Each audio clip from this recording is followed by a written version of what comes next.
Good morning. ఈరోజు పోపట్టుకులు ప్రకాష్ చేశాడు.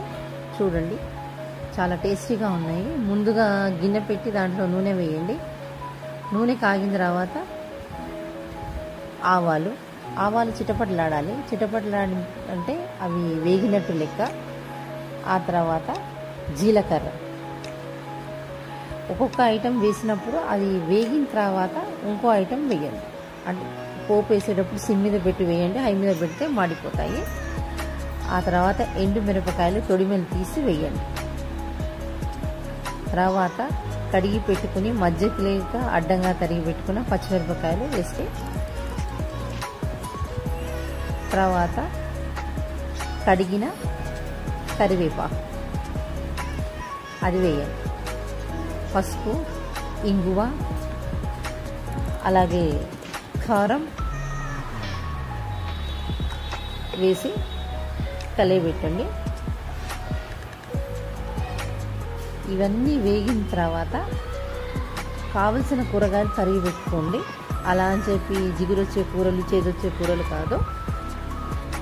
మేము ఆలుగడ్డ, అలాగే టమాటా,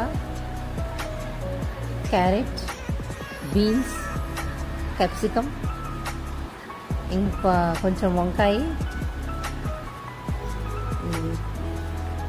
క్యాబేజీ, కాలీఫ్లవర్ ఇవి వేసుకున్నాము. అయితే సీజన్లో దొరికినప్పుడు బఠానీలు, స్వీట్ కార్న్స్ కూడా వేసుకోవచ్చు. ఎందుకంటే మేము రాత్రికి స్వీట్ కార్న్ చేసుకుందాం అనుకున్నాం కాబట్టి దీంట్లో వేసుకోలేదు. మార్నింగ్ అవైలబుల్ ఉన్న ఈ సీజన్లో నైట్కి స్వీట్ కార్న్ తిందాం అనుకున్నాము. ఇది వేసిన తర్వాత మంచిగా కలియబెట్టండి. పెట్టి దీనికి తగినంత ఉప్పు వేసుకోండి. ఎందుకంటే అటుకులు చప్పగా ఉంటాయి కాబట్టి ఉప్పు ఎక్కువ పట్టదు. ఈ కూరగాయల్లో ఏదైతే వేస్తామో ఉప్పు, ఆ ఉప్పే